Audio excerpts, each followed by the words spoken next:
Hey, Missio, coming at you with my unamused guest host from my guest bedroom slash office slash co-working space that my wife and I are sharing, wearing my most festive shirt possible to remind you that it's almost summer. So that's cool.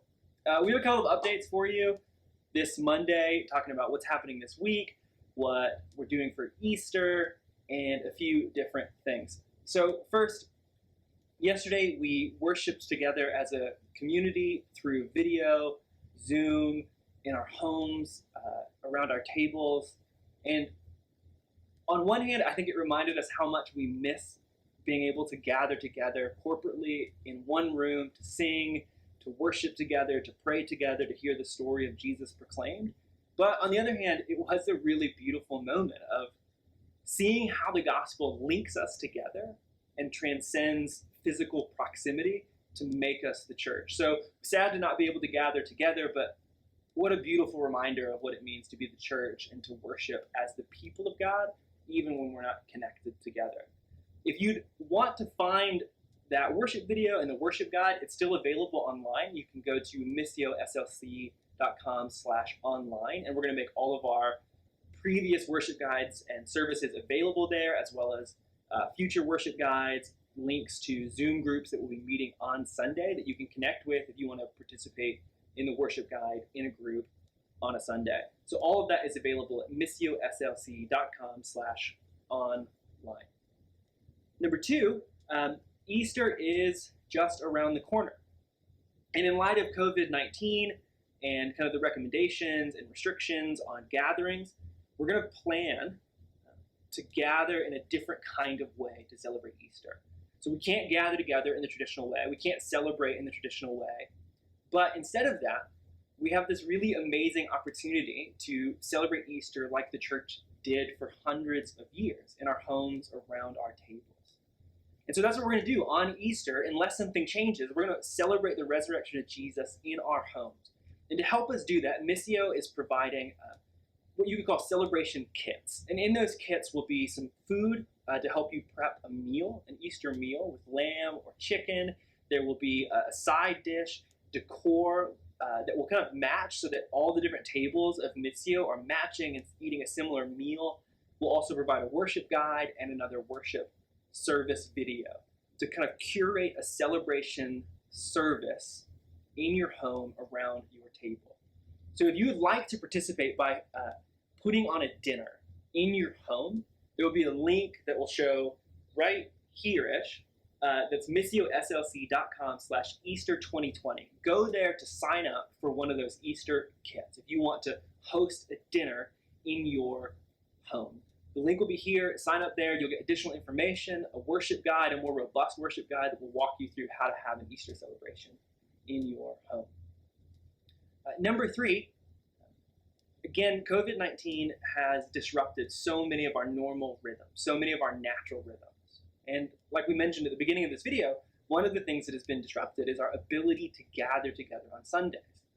But in disrupting our ability to gather together on Sundays, like a lot of other things have also been disrupted. And one of the things that has been disrupted by that is our normal kind of rhythms of weekly giving. A lot of us give on Sundays during the service. And we know that this moment can be an anxious time, and it can be a moment where some of us are in different financial systems. And so what we're asking is, if you're able, would you set up reoccurring giving through Missio's online website? Something that will give regularly in light of all of the disruptions that are happening. Ministry at Missio is still ongoing. Like, we're still preaching sermons. We're still providing worship guides. We're still trying to meet with people during the middle of the week. Still paying for a building even though we're not using it currently. So would you set up a reoccurring giving if you're able?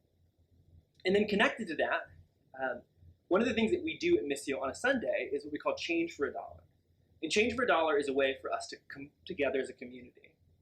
With small acts of mercy, make large changes. And right now, there's a real need in our city. The earthquake physically damaged the rescue mission facilities.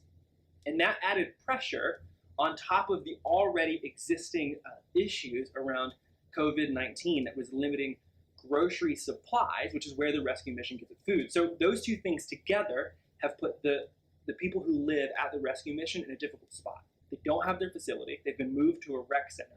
They don't have the normal facilities to make food, and they don't have the same kind of food distribution coming to them.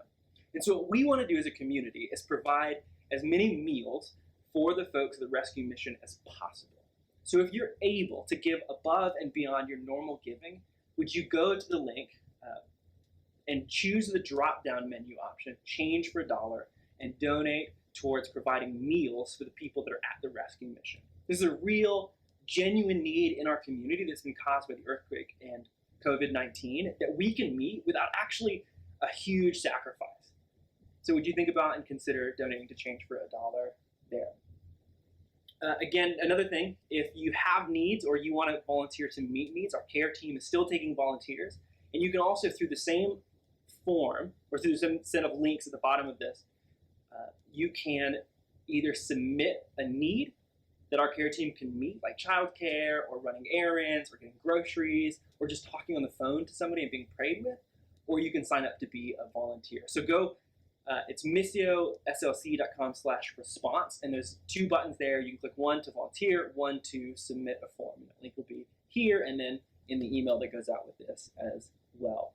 And then finally, on Sunday, one of the things that we talked about is how the practices of the church they're not arbitrary spiritual ideas. They are the ways the church navigates the wild, survives in wilderness periods, and actually thrives in wilderness periods. And one of the key practices that God gives to the church is the practice of prayer, a way in which we listen to God, attune ourselves to Him, and submit ourselves to the movement and work of God in the world around us. And so we as a community need to be a people of prayer. And so we're going to actually start our kind of historic prayer gathering that we always had Sunday mornings at 9:45 a.m. We're going to start doing that again through Zoom groups.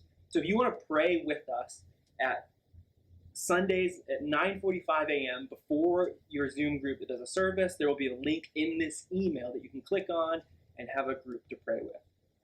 So that's what's going on this week. As things are developing and as we know more things, again, we'll shoot out another update. But Missio, we love you. So thankful for you. Feel free to reach out to Heather and I if you want to pray or talk. We'll see you later.